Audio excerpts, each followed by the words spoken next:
अभी हम रेज्यूमे कैसे लिखते हैं उसके बारे में हम डिस्कस करेंगे। राइटिंग रेज्यूमे, एक मैंने रेज्यूमे भेजा है तुम लोग को। सीवी, इसको कैरिकुलम विटाe बोलते हैं। राइटिंग रेज्यूमे, इसको हिंदी में आप कहते हैं जीवन वृत्त सारांश।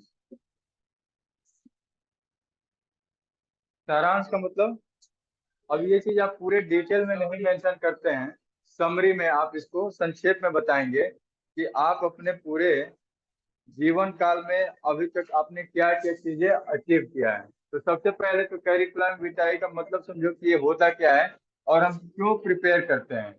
जब भी आपको जॉब की रिक्वायरमेंट होगी, तो जॉब के लिए आप किसी भी कंपनी में अप्लाई करेंगे, तो आप अपने बारे में बताएंगे कि आपका नाम क्या है, एड्रेस क्या है, पता क्या है, आपका एजुकेशन क्या है, क्वालिफिकेशन क्या है, आपका एक्सपीरियंस क्या है, अभी के टाइम पे आप क्या कर रहे हैं। ये तमाम सारी चीजें आप अपने एक्सपीरियंस या फिर आप अपने अचीवमेंट के बारे में बताएंगे। अगर कोई कंपनी आपको कंसीडर करेगी काम करने के लिए, तो वो सारी क्वालिटीज आपके अंदर देखेगी कि वो सारी क्वालिटीज आपके अंदर है कि नहीं है, किस बिहाफ पे वो कंपनी आपको चूज करेगी।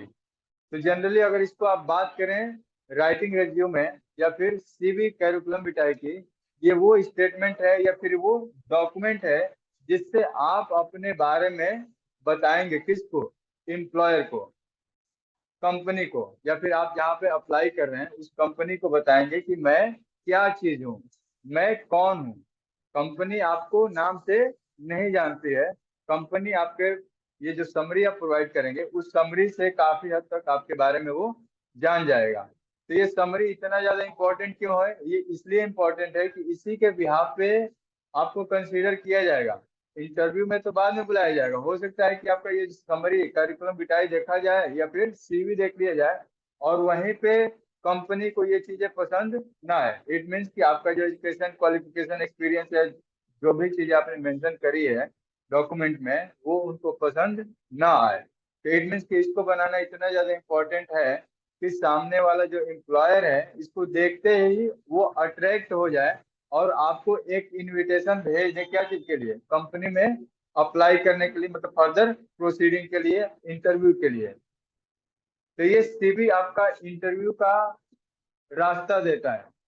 अगर जितना ज्यादा अच्छा होगा, जितना ज्यादा अट्रैक्टिव होगा, जितना ज्यादा इंटरेस्टिंग होगा, और जितना आपका एक्सपीरियंस और क्वालिफिकेशन होगा, उसके बेसिस पे आपके चांसेस होंगे कि आपको इंटरव्यू के लिए बुलाया जाए। अदरवाइज ये पहला ही स्टेप है जहाँ से आपको बाहर कर दिया जाएगा। तो आप कोशिश करिए यहाँ पे कि सीवी आपका स्ट्रांग हो और उसमें हर बातें आपने बताना है। हाँ, रिज्यूमे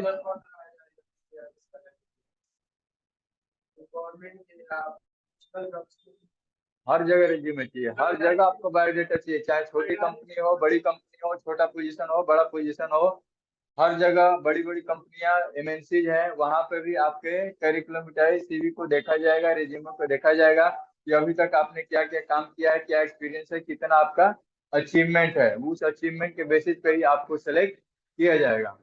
तो एक मैंने फॉर्मेट आप लोगों को भेजा है सीवी का, उसको भी कंसीडर करिए। एक ये मेरा सीवी है, ठीक है? तो इसका भी मैं या तो एक फोटो कॉपी दे दूंगा, आप फोटो कॉपी करा के रख लीजिएगा और देख लीजिएगा कि कैसे प्रिपेयर किया गया है। और एक सीवी मैं और आप लोगों को व्हाट्सअप करूंगा आपके रेफरेंस के लिए कि बेसिकली सीवी होता क्या है और उसमें चीजें किस तरह से मेंशन की जाती हैं। तो वही सारा चीज अभी हम इसमें राइटिंग रेज्यूमे में डिस्कस करने वाले हैं। तो राइटिंग रेज्यूमे, अब देखो, रेज्यूमे या फिर कैरिकुलम विटाe या फिर जीवन वृत्त सारांश। जीवन वृत्त का मतलब आप अपने जीवन के बारे में परिचय दे रहे हैं कि अभी तक आपने क्या क्या चीजें अचीव कर ली हैं। और ये रिज्यूमे की रिक्वायरमेंट कब पड़ती है? जब आप कहीं पे अप्लाई कर रहे हैं, जब आपको जॉब चाहिए होगा। इट मीन्स कि ये वो डॉक्यूमेंट है जिसके थ्रू आप अपने आप को सेल करना चाह रहे हैं। मैं अपना जो भी कैपेबिलिटी है, क्वालिफिकेशन है, उसके बेसिस पे मैं काम करना चाह रहा हूँ। इट मीन्स क्या है I want to sell myself, अगर मुझे अपने को सेल करना है तो मैं क्या करूंगा, अच्छी अच्छी चीजें अपने बारे में उनको बताऊंगा। और वो अच्छी चीजें बड़ाई नहीं होनी चाहिए, वो जो चीजें आपने अचीव किया है वही चीजें आपको बतानी है। तो आप अपने को एक तरीके से बता रहे हैं कि आप कौन है, क्या है, या फिर आप किस तरह से अपने को मार्केट में सेल कर सकते हैं। मार्केट में सेल करने का मतलब कोई कंपनी आपको क्यों हायर करना चाहती है, तो ये डॉक्यूमेंट से उनको पता चलेगा कि आखिर इस व्यक्ति में या फिर इस एप्लीकेंट में, अभ्यर्थी में आखिर ऐसे क्या बातें हैं जिसकी वजह से हमें इनको इंटरव्यू के लिए बुलाना चाहिए, बुलाना चाहिए कि नहीं बुलाना चाहिए। ये तमाम सारी चीजें आपके कैरिकुलम विटाe से ही डिस्कस किया जाएगा या फिर डिसाइड किया जाएगा। तो आप एलिजिबल हैं या फिर एलिजिबल नहीं है, इस चीज का कंसिडरेशन यहाँ पे देख लिया जाएगा। तो इसमें हमने ये एक डॉक्यूमेंट मैंने बताया, ये एक आपका दस्तावेज है, यहाँ पे समरी फॉर्म में सारा कुछ अपने बारे में आप बताएंगे। समरी में कहानी यहाँ पे नहीं लिखना है कि आपने क्या किया कैसे किया, बस आपको हाईलाइट्स देना है कि आपका अचीवमेंट क्या है, आपका क्वालिफिकेशन क्या है, हाँ, आपका नाम क्या है, एड्रेस क्या है, मोबाइल नंबर क्या है, तो इसमें क्या क्या चीजें आएंगी, उनका सीक्वेंस क्या होगा, वो हर एक चीज के बारे में हम आज ही डिस्कस कर लेंगे। ठीक है, तो इसको कहते हैं करिकुलम विटे, सीवी यानी जीवन वृत्त सारांश। ये दस्तावेज है जिसके वजह से आपको इंटरव्यू के लिए बुलाया जा सकता है, या फिर इसी के बेसिस पे आपको रिजेक्ट भी किया जा सकता है। आपके अभ्यर्थी जो भी हैं उनको डिस्क्वालीफाई भी किया जा सकता है, अयोग्य घोषित किया जा सकता है। तो इसको हम कहते हैं जीवन वृत्त सारांश, मतलब हु आर यू, आप कौन है, या फिर you are one of the employ the employer is looking for, यानी आप वही व्यक्ति हैं जिसको एम्प्लॉयर की तलाश थी। एम्प्लॉयर बोले कहाँ थे इतने दिन से, ठीक है, तो आप ही की हम तलाश कर रहे थे, हम आपको ही ढूंढ रहे थे। तो ये कैसे पता चलेगा, आपके सीवी से। तो ये यानी एम्प्लॉय क्या है कि वो भी देखता है कि ये व्यक्ति को हम हायर क्यों करें, यानी वो देखता है कि यही मेरे लिए सबसे ज्यादा सुटेबल पर्सन है, इसी को बुलाया जाए और इसी का हमें इंटरव्यू लिया जाए, फर्दर देखा जाए कि जो हमारा एक्सपेक्टेशन है वो इंटरव्यू के बाद वो मैच करता है कि नहीं करता है। तो इसके लिए आप क्या कर सकते हैं, जीवन वृत्त सारांश से आप नौकरियों और रोजगार के बाजार में खुद को ठीक से बेच सकते हैं, या फिर आप ऐसे कह सकते हैं कि जो एक पूरी भीड़ है भीड़ है जहाँ पे कई सारे लोगों ने रोजगार के लिए अप्लाई किया है, वहां पे आप अपने को भीड़ से अलग कैसे दिखाते हैं, ये आपका एजुकेशन, क्वालिफिकेशन, प्रेजेंटेशन, यही सारा चीज आपको भीड़ से अलग करेगा। तो ये आपका जो एक्सपीरियंस है, ये एक्सपीरियंस के बेस पे ही डिसाइड किया जाएगा कि आप भीड़ से अलग हैं कि नहीं हैं, या फिर आप भी भीड़ में ही चल रहे हैं। आपके पास एडिशनल क्वालिटीज क्या है, तो एडिशनल क्वालिटीज को भी आपको इसमें मेंशन करना है। 11th 10th 12th जो भी आपने पढ़ाई करी, परसेंटेज किया, अचीव किया, ग्रेजुएशन, पोस्ट ग्रेजुएशन, उसके साथ आपने एक्स्ट्रा करिकुलर एक्टिविटीज क्या किया, और आपके पास स्पेशल नॉलेज क्या है, एक्सपर्टीज क्या है किसी फील्ड में,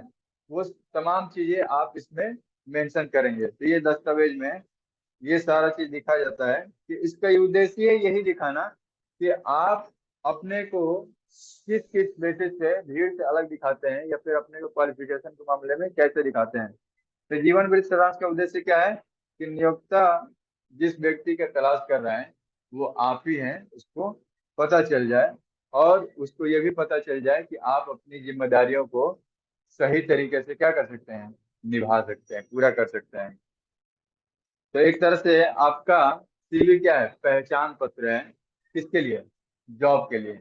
बिजनेस का विजिटिंग कार्ड कार्ड होता है ना, तो विजिटिंग कार्ड से अपने खुद को रिप्रेजेंट करते हैं कि मैं यहाँ पे असिस्टेंट प्रोफेसर हूँ, या फिर डायरेक्टर हूँ, मैनेजर हूँ, या फिर बैंक क्लर्क हूँ, पीओ हूँ, ब्रांच मैनेजर हूँ। आपको ये पोजीशन के अकॉर्डिंग आपका एक विजिटिंग कार्ड दिया जाता है।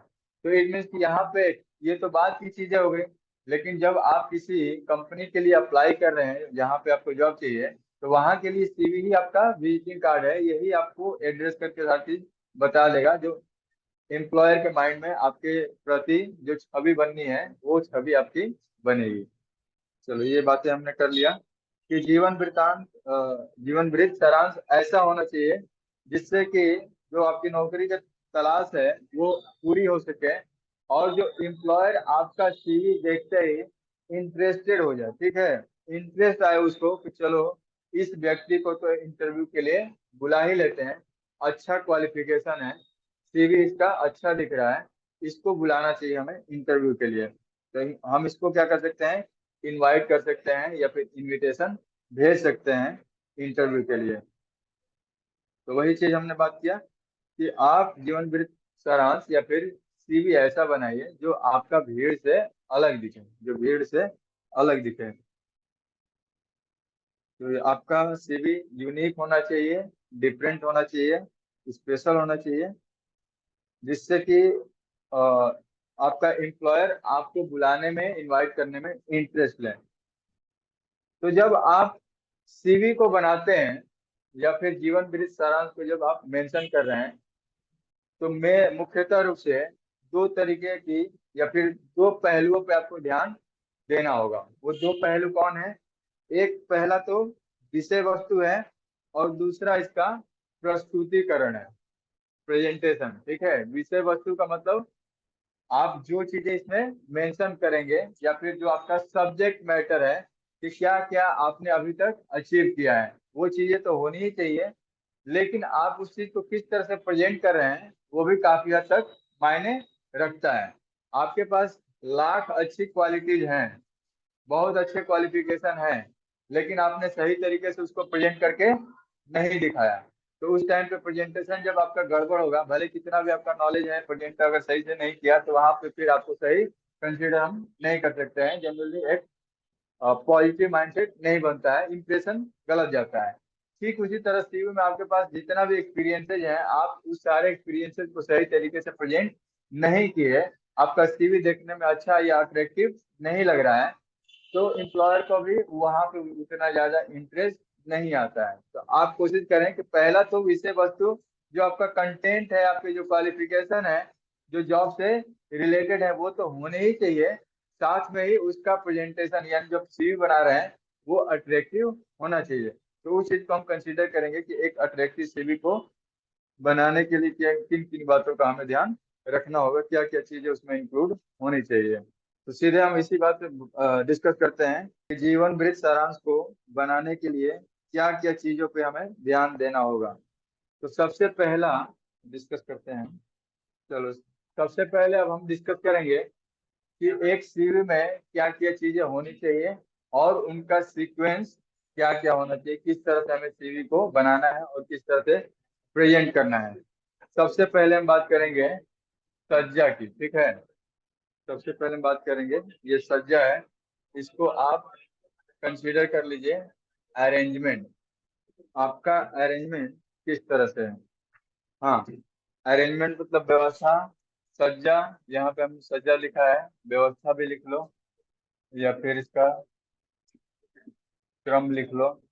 देखो, सज्जा का मतलब यहाँ पे अरेंजमेंट से है कि जब आप सीवी बना रहे हैं और वहां पे जितनी भी सारी डिटेल्स आप मेंशन करेंगे, जितना भी आप उसमें विवरण देंगे अपने बारे में, तो जिस पेज पे आप इसको बना रहे हैं उसके चारों तरफ आप हाशिया को छोड़ेंगे। हाशिया का मतलब जगह या फिर ये स्पेस होता है, ठीक है।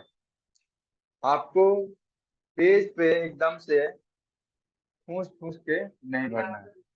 हाँ, अब जैसे देखो, ये जो सीवी है इसमें चारों तरफ स्पेस है, चारों तरफ आपका स्पेस है। और ये स्पेस क्यों दिया जाता है? पहली बात कि थोड़ा सा सीवी आपका देखने में अट्रैक्टिव भी लगे, दूसरी तरफ अगर एम्प्लॉयर को कुछ कमेंट करना है तो उसको कमेंट करने के लिए इस पे जगह मिल जाए। तो अट्रैक्टिव लगने के लिए और एम्प्लॉयर को कुछ इस पे कमेंट करना है तो वो अपनी टिप्पणियां इस पे मेंशन कर सकता है या फिर अपनी बातें वहां पे लिख सकता है। तो जब आपका मैटर ज्यादा है, ठीक है, जनरली ऑन एन एवरेज हम कंसीडर करते हैं कि जो आप सीवी बना रहे हैं, तो सीवी जनरली आपका A4 साइज पे होगा, तो इस पेज के चारों तरफ 1 इंच का हाशिया दे दीजिए, ठीक है। ये जो स्पेस है इसको हम कहते हैं हाशिया, ठीक है। तो मार्जिन दे दीजिए, हाशिया या फिर मार्जिन स्पेस। तो पूरे पेज में आपको एंड टू एंड या टॉप टू बॉटम नहीं लिखना है, क्या करना है, चारों तरफ आप थोड़ा सा स्पेस, मार्जिन या फिर हाशिया दे देंगे, ताकि ये देखने में भी अच्छा लगे। और एम्प्लॉयर को कुछ कमेंट करना है तो यहाँ पे कुछ कमेंट कर सके अपनी बातों को, या फिर कुछ टिप्पणी करना है तो वो कर सके। तो हमने क्या बोला कि 1 इंच का आप स्पेस दे सकते हैं, लेकिन बहुत ज्यादा आपके पास मैटर है तो आप इसको कम करके 1/2 इंच का स्पेस कर सकते हैं। लेकिन मेक श्योर कि आप यहाँ पे स्पेस जरूर दें, ठीक है। एंड टू एंड आपको इसमें नहीं लिखना है। तो सजा आपका स्पष्ट होना चाहिए, युक्ति संगत और ठीक से समझ में आने वाली होनी चाहिए, मतलब ठीक से समझ में आ जाए। पर्याप्त खाली जगह, स्पेस होना चाहिए इसमें, पर्याप्त खाली जगह, ये स्पेस हमने बात कर दिया। तो ये हाशिया की बात हमने करी। यहाँ पे कंटेंट को एकदम से ज्यादा हैवी नहीं करना है, लोड नहीं करना है। हम नेक्स्ट पेज या फिर अगले पेज पे भी अपने मैटर को कंसीडर कर सकते हैं।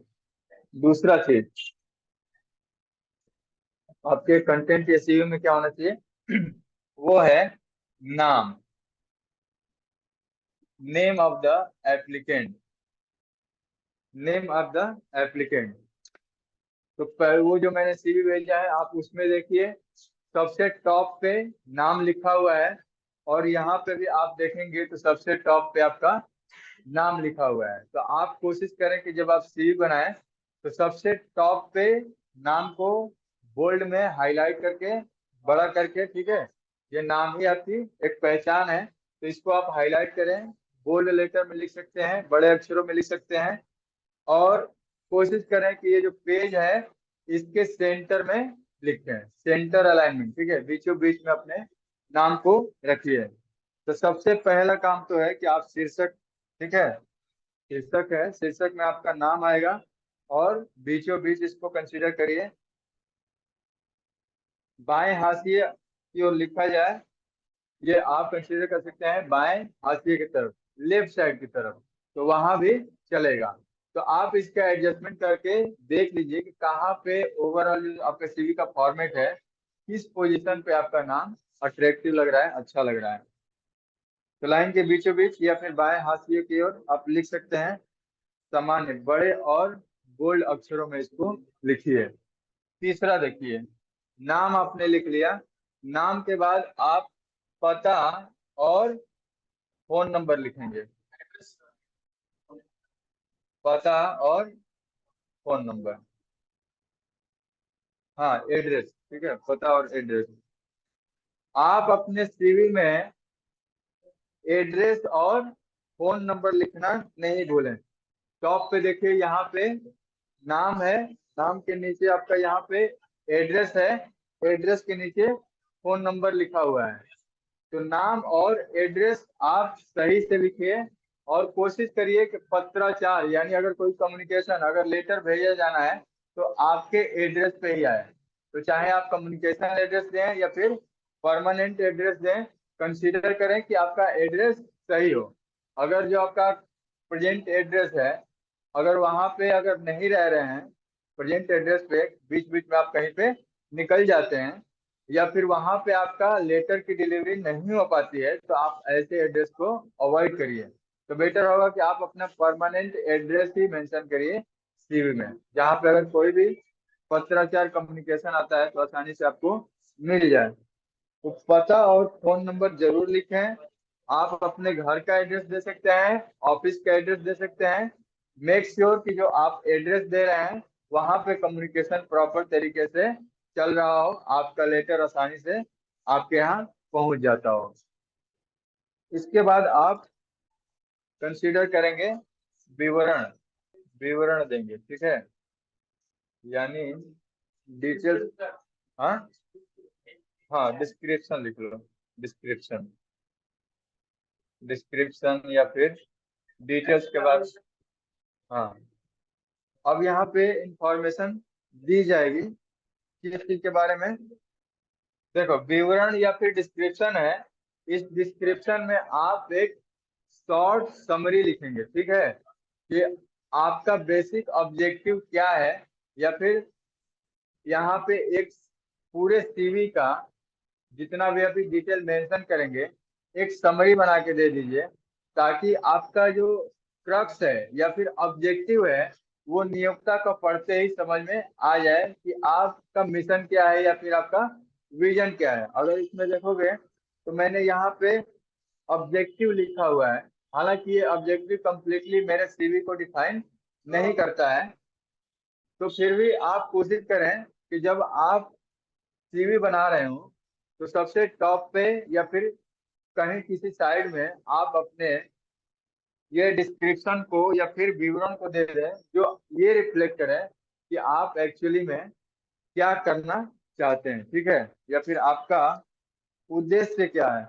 इससे कंपनी को आपके बारे में पता चल जाए, क्या चीज के बारे में, कि वहां से एक डिसीजन क्रिएट किया जाए, वहां डिसीजन फ्रेम किया जाए नियोक्ता के द्वारा कि क्या फर्दर हम आगे सीवी को रीड करें या फिर नहीं करें। यहाँ पे ही आपका ध्यान आकर्षित हो जाना चाहिए नियोक्ता का, यहीं पे आप नियोक्ता के अटेंशन को ग्रैब कर लेंगे, ठीक है, इसी पोजीशन पे आप। तो ये जीवन वृत्त सारांश के टाइम पे एक संक्षिप्त विवरण उनको दिया जाना चाहिए, किनको, यानी आप सीवी में मेंशन करेंगे ताकि नियोक्ता के सामने ये नियोक्ता के सामने ये सारी डिटेल्स पता चल जाए कि आपके अंदर वो सारी योग्यताएं हैं कि नहीं है, वो आपके क्वालिफिकेशन आप मैच करते हैं कि नहीं करते हैं। बाकी डिटेल में सारे क्वालिफिकेशन हम नीचे अभी मेंशन करेंगे, लेकिन हम एक शॉर्ट संक्षेप में भी विवरण उसके बारे में दे देंगे। तो ये सारांश बहुत ही संक्षिप्त होना चाहिए, बहुत ज्यादा डिटेल में या फिर बहुत ज्यादा वर्ड में इसको नहीं देना है। तो आप भेजे बहुत ज्यादा डिटेल। हाँ, अभी ये भी भेजूंगा, एक और मैं भेजूंगा, ठीक है। देखो, सबका अपना एक्सपीरियंस और क्वालिफिकेशन और जो भी कह सकते हैं उनका अचीवमेंट सबका अलग अलग होता है, ठीक है। तो उनके अचीवमेंट और एक्सपीरियंस और वर्किंग के हिसाब से उनका सीवी डिफर करेगा। तो सबका सीवी और सबका जीवन वृत्त सारांश एक जैसा नहीं होगा, सबका डिफर करेगा। अगला है उद्देश्य, पांचवा उद्देश्य के बारे में हम बात करते हैं।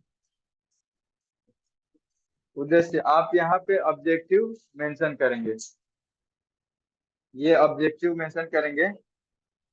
देखो, आपने सारांश दे दिया जीवन वृत्त, तो आप अपने एक ऑब्जेक्टिव को भी मेंशन करिए, ताकि उस ऑब्जेक्टिव से ताकि उस ऑब्जेक्टिव से जो नियोक्ता है, एम्प्लॉयर है, कनेक्ट कर पाए किस बारे में, कि आप सही पोजीशन के लिए अप्लाई किए हैं। आपके ऑब्जेक्टिव से नियोक्ता को ये पता चलना चाहिए कि आप इसी जॉब के लिए अप्लाई कर रहे हैं, ये नहीं कि आप कहीं और जॉब के लिए अप्लाई कर रहे हैं और ऑब्जेक्टिव में कुछ चीजें और मेंशन करी हुई हैं। तो ऑब्जेक्टिव आप, यानी जब भी आप सीवी बना रहे हैं तो उस टाइम पे इसको ऑब्जेक्टिव को एडिट भी कर सकते हैं, चेंज भी कर सकते हैं, जहाँ पे अप्लाई कर रहे हैं कि उस कंपनी का मेरे एक्सपेक्टेशन या फिर मेरे से उनका क्या एक्सपेक्टेशन हो सकता है, वो मेरे से क्या काम कराना चाहते हैं। तो उसके हिसाब से आप अपना ऑब्जेक्टिव उस कंपनी के पॉइंट ऑफ व्यू से अपने ऑब्जेक्टिव को दिखा देंगे, ठीक है। इसके बाद आप बात करेंगे एजुकेशन पे। एजुकेशन में आप वो हर चीज दिखाएंगे कि आपने कहाँ से पढ़ाई करी है और कहाँ तक आपने पढ़ाई करी है, आपका परसेंटेज कितना आया, आपका परफॉर्मेंस कैसा आया। आप इसी एजुकेशन के सेक्शन में ही आप अपने जितने भी डिग्रीज हैं, डिप्लोमा है या फिर उससे रिलेटेड और भी को करिकुलर एक्टिविटीज को हम अलग अभी हम दिखाएंगे। तो आप शिक्षा में अपने एजुकेशन को दिखाएंगे, class 10th 12th graduation, post graduation, आपने एजुकेशन में क्या क्या चीजें करी हैं, वो सारी चीजें आप इसी में दिखाएंगे। डिग्री डिप्लोमा प्रमाण पत्र का उल्लेख भी हम इसी में करेंगे, ठीक है। तो यानी डिग्री आपके पास कौन कौन सी है, आपके पास डिप्लोमा कौन कौन सा है, आप वो दिखाएं। इसके साथ आप परसेंटेज भी दिखाएं, उसमें आपने कितने मार्क्स अचीव किए हैं। इवन आप उसके साथ जब डिग्री डिप्लोमा का मेंशन कर रहे हैं, किस साल में आपने वो डिग्री या डिप्लोमा हासिल करी है, कब आपने क्लास 10th 12th या फिर ग्रेजुएशन पोस्ट ग्रेजुएशन किया है वो भी आप मेंशन करिए। ठीक है, तो शिक्षा में आप ये सारी चीजें मेंशन करेंगे। आपने कौन से डिवीजन से पास किया है, प्रथम श्रेणी, द्वितीय श्रेणी।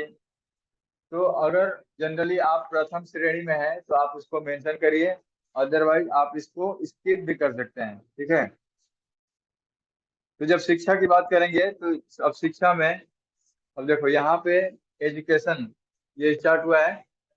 यहाँ पे आपने ये सारी चीजें देख ली, अरेंजमेंट देख लिया, नाम देख लिया, पता देख लिया, ऑब्जेक्टिव देख लिया। अब एजुकेशन, टॉप पे देखो एजुकेशन यहाँ पे मेंशन है। अब एजुकेशन में आपने कहाँ से पढ़ाई करी है वो मेंशन करेंगे, कितना परसेंटेज आपने अचीव किया है वो मेंशन करेंगे, किस ईयर में आपने वो चीज कंप्लीट किया आपका एजुकेशन, वो ईयर भी आप यहाँ पे मेंशन करेंगे। शिक्षा के बाद आप मेंशन करेंगे अगले कॉलम में या फिर अगले हेड में एक्सपीरियंस, अनुभव। अनुभव का मतलब अगर आपने यहाँ पे किसी कंपनी में काम कर लिया है, ठीक है, या फिर किसी ऑर्गेनाइजेशन में काम कर लिया है, या फिर आप अपना खुद का एज ए फ्रीलांसिंग कोई काम कर रहे हैं, तो कोई भी अगर आपने काम किया है और उस काम का आपके पास अनुभव है, आपका खुद का बिजनेस में एज ए काम किया या फिर किसी और कंपनी के अंडर में काम किया, आपने कितने टाइम तक काम किया, किस पोजीशन पे आपने काम किया, वो आप अनुभव के फॉर्म में उस चीज को एक्सप्लेन करेंगे। ठीक है, अगर 2 3 4 5 कंपनी में आपने काम किया है तो हर कंपनी का नाम और हर कंपनी में कितने समय तक आपने काम किया है, किस पोजीशन पे आपने काम किया है, उस चीज का आप इसमें उल्लेख करेंगे। तो ये आप एक्सपीरियंसेस में शेयर करेंगे। इसको देखो, अनुभव को हमने इसमें बोला है कि ये आपके सीवी की हृदय और आत्मा की तरह काम करती है। मतलब जिस तरह से बॉडी में हृदय और आत्मा है, उसी तरह सीवी का जो मोस्ट एक्सपेक्टेड टॉपिक जो रिक्वायर्ड होता है या फिर हम कंसीडर करते हैं एज ए एम्प्लॉयर, जो हम एक्सपेक्ट करते हैं उस व्यक्ति का एक्सपीरियंस। क्यों? क्योंकि अगर वो ऑलरेडी कहीं पे काम कर चुका है, एक्सपीरियंस पर्सन है, तो हमें उसको ट्रेनिंग देने के लिए ज्यादा हमें खर्च नहीं करना पड़ेगा। इवन हो सकता है कि वो काम को सही तरीके से कर पाए। एक फ्रेशर्स को लेंगे जो पहली बार काम कर रहा है, उसको काम करने का कोई प्रायर एक्सपीरियंस नहीं है, और एक व्यक्ति जो काम करके आ रहा है तो उसको प्रेफरेंस मिलता है।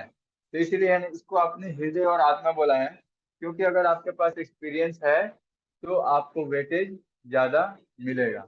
और generally most of the company में ये स्पेसिफिकली मेंशन भी रहता है कि अगर आपके पास एक्सपीरियंस है 2 4 या 5 साल का तभी आप एलिजिबल भी हैं। तो इस वजह से ये चीजें आपको मेंशन करनी होंगी कि आपके पास कौन कौन से अनुभव हैं। चलो, एक चीज और देखो, मैं ऊपर वाले पॉइंट में बताना भूल गया। जब आप यहाँ एजुकेशन का मेंशन कर रहे हैं, ये एजुकेशन का मेंशन हो या फिर अनुभव एक्सपीरियंस का मेंशन हो, ये रिवर्स ऑर्डर में होना चाहिए। रिवर्स मतलब उल्टे क्रम में, कि मतलब अभी करंट पे आप क्या काम कर रहे हैं या फिर रिसेंट में आपने कौन सी पढ़ाई करी, एजुकेशन क्वालिफिकेशन हासिल किया, और इसके बाद फिर पहले आपने क्या किया था। यानी सबसे पहले अगर अपना बताएं तो देखो यहाँ पे पीएचडी का मेंशन है, इसके बाद पोस्ट ग्रेजुएशन एम कॉम, फिर बी कॉम, फिर क्लास 12 10। ये आप उल्टे क्रम में चल रहे हैं। ठीक है, उल्टे क्रम में आप इसको दिखाएंगे रिवर्स डायरेक्शन में, ताकि करेंट आपका सिचुएशन पता चल जाए। तुरंत आपका सीवी देखते हैं कि आप क्या करके आए हैं या फिर आप किस पोजीशन पे थे, तो आप इसको मेंशन करिए उल्टे क्रम में। इसके अलावा आप इसी अनुभव में ये भी मेंशन करेंगे कि आपके इंटर्नशिप किया है या फिर आपने कोई सोशल वर्क किया है, तो उस सोशल वर्क को भी आप इसमें एज ए एक्सपीरियंस कंसिडर कर सकते हैं। चलो, अब इसके बाद हम करिकुलर एक्टिविटीज, अन्य गतिविधियों को देखेंगे। हाँ, अदर एक्टिविटीज, अन्य गतिविधियां, को करिकुलर एक्टिविटीज। आपके पास को करिकुलर एक्टिविटीज, आपने एजुकेशन के अलावा और क्या क्या चीजों में पार्टिसिपेट किया, एजुकेशन के अलावा और कौन कौन सी चीजों में आप इन्वॉल्व होते थे, जैसे आर्ट्स है, म्यूजिक है, गेम्स है, स्पोर्ट्स है, या फिर कोरियोग्राफी है, डांसिंग है, कम्युनिकेशन है, डिबेट है। तो इन सब चीजों में आपने पार्टिसिपेट किया या फिर नहीं किया, मतलब पढ़ाई लिखाई के अलावा आपने और क्या क्या चीजें हैं जिसमें आपको इंटरेस्ट है, या फिर आपको अलग से उसमें आपने टाइम दिया, ठीक है। बेसिकली आपने पढ़ाई लिखाई के अलावा और क्या क्या टाइम दिया। तो विशेष कौशल, ठीक है, इसमें स्पेशल स्किल का भी आप मेंशन कर सकते हैं कि कब, जैसे कि आपको कंप्यूटर का नॉलेज है, कंप्यूटर का आपने कोई कोर्स कर लिया, आपको टाइपिंग का स्किल अच्छा आता है, या फिर आपका कम्युनिकेशन स्किल अच्छा है, या फिर आप ऐसे वीडियो एडिटिंग स्किल या फिर फोटोशॉप स्किल अभी आप अपना मेंशन कर सकते हैं। तो को करिकुलर एक्टिविटीज में मतलब अपार्ट फ्रॉम मेन एक्टिविटी जो आपका जॉब है या फिर एजुकेशन है, उसके अलावा आपने क्या क्या किन किन चीजों में पार्टिसिपेट किया है, उसका भी आप उल्लेख करेंगे इसमें। अन्य गतिविधियां में आप इसमें अपने अचीवमेंट को भी यहाँ पे प्रस्तुत करेंगे। आप इसमें अन्य गतिविधियां में आपने क्या क्या अचीवमेंट, कुछ स्पेशल अचीवमेंट है, आपने आप गोल्ड मेडलिस्ट है, आपने टॉप कर दिया किसी कॉलेज में, यूनिवर्सिटी में, या फिर आपने, अगर एजुकेशन में हमने अब अपने फील्ड में हम देख लें तो जैसे नेट और जेआरएफ का क्वालिफिकेशन है, या फिर म्यूचुअल फंड का आपके पास कोई सर्टिफिकेशन प्रोग्राम है। तो आप इस तरह की अन्य गतिविधियां आपने पढ़ाई लिखाई के साथ क्या क्या करी है, आप उस चीज का भी उल्लेख यहाँ पे कर सकते हैं। और वही चीजों को मेंशन करेंगे जनरली जो आप जहाँ पे अप्लाई कर रहे हैं वहां पे उससे रिलेटेड वो काम है, या फिर उनको लगे कि जो को करिकुलर आप एक्टिविटी आपने किया है उससे उस कंपनी को बेनिफिट मिल सकता है, तो इस चीज को आप मेंशन करें। अन्य गतिविधियां में जैसे आपने कोई विशेष लाइसेंस या सर्टिफिकेशन लिया हुआ है, तो इस चीज को आप कंसीडर कर सकते हैं। जैसे कि मैं अपने में बता देता हूँ, प्रोफेशनल क्वालिफिकेशन मैंने यहाँ पे मेंशन किया हुआ है अदर एक्टिविटीज में। NISM, national institute of security market का फाइनेंशियल एजुकेशन सर्टिफिकेशन कोर्स का मेरे पास सर्टिफिकेट है। इवन रिसर्च एनालिस्ट का भी मेरे पास सर्टिफिकेट है NISM का, ठीक है, national institute of security market. ये एग्जाम कंडक्ट कराती रहती है रेगुलर बेसिस पे। तो आप इस एग्जाम को कंडक्ट मतलब पार्टिसिपेट करके ये क्वालिफिकेशन या फिर डिग्री सर्टिफिकेट वहां से ले सकते हैं। तो ये आपका एक अलग अचीवमेंट हो गया, ठीक है। तो ये अचीवमेंट को भी आप अन्य गतिविधियों में आप दिखाएंगे। इसके बाद प्रकाशित सामग्री, प्रकाशित सामग्री, प्रकाशित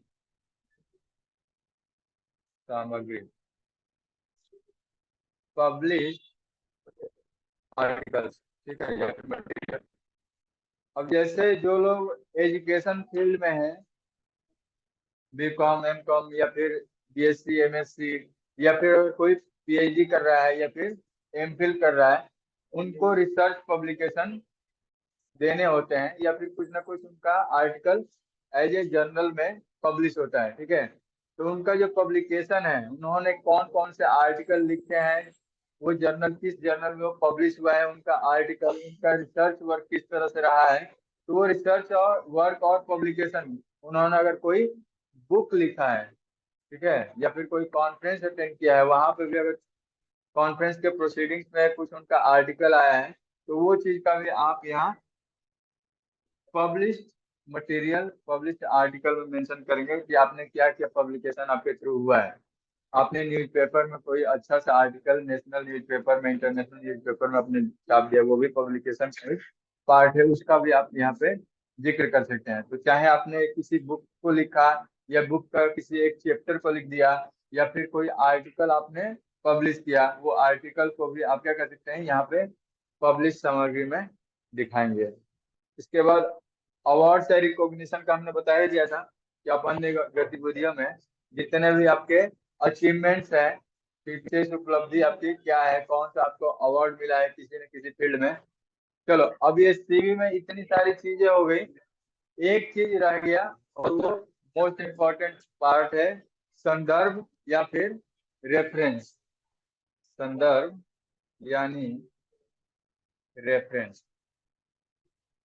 रेफरेंस या संदर्भ का मतलब ये ऐसे व्यक्ति हैं जो आपको जानते हैं, और नियोक्ता को अगर आपके बारे में कोई जानकारी लेनी है, कुछ पूछताछ करना है या फिर वेरिफिकेशन करना है, तो नियोक्ता एम्प्लॉयर क्या करेगा, उस व्यक्ति को कॉल करके, मैसेज करके या फिर अदर कम्युनिकेशन चैनल से भी बातचीत करके आपके बारे में कुछ जानकारी ले सकता है। क्या समझे? जैसे मैं और मेरे, हो सकता है कि टीचर हो या फिर असिस्टेंट प्रोफेसर हो या फिर मेरे जानने वाले कोई व्यक्ति हो, मैं उनका नाम एज ए रेफरेंस में डाल सकता हूँ, संदर्भ व्यक्ति में डाल सकता हूँ, जो मेरे को अच्छे तरीके से जानते हैं, कि अगर कोई मेरे बारे में उनसे पूछे तो वो मेरे बारे में सही तरीके से बता सके। तो इस तरह से आप किसी दो या तीन व्यक्ति का नाम दे सकते हैं रेफरेंस के लिए। रेफरेंस का मतलब कि अगर आपके बारे में कुछ पूछा जाए तो वो ये ना कि मैं नहीं जानता हूँ, तो उस कंडीशन में क्या करते हैं, जनरली आप जब भी संदर्भ बना रहे हैं तो उस सीवी में आप जिनका भी नाम मेंशन करेंगे उनसे पहले पूछ लेंगे कि क्या मैं संदर्भ में आपका नाम दे सकता हूँ या फिर दे सकती हूँ। अगर वो कहते हैं हाँ ठीक है, दे दीजिए, कोई दिक्कत नहीं है, तब जाके उनका नाम अपने संदर्भ में दे सकते हैं। इवन आप अपना सीवी भी इवन आप अपना सीवी भी उनको भेज सकते हैं कि देखिए हमने अपना सीवी बनाया है, जीवन मृत देख लीजिए, और आपका नाम हमने मेंशन किया है। अब इसमें देखो, रेफरेंस में भी यहाँ पे दो लोगों का नाम मेंशन किया गया है। रेफरेंस में आपको दो लोगों का नाम यहाँ पे मेंशन है। अगर इन दो लोगों से आप मेरे बारे में बात करेंगे तो वो अच्छे तरीके से बताएंगे। क्यों? क्योंकि ये लोग वो हैं जो मुझे जानते हैं। तो एम्प्लॉयर भी क्या करेगा, अगर कोई चीज मेरे बारे में जानना होगा, पूछना होगा, तो इनको कॉल करके, मैसेज करके पूछ सकता है।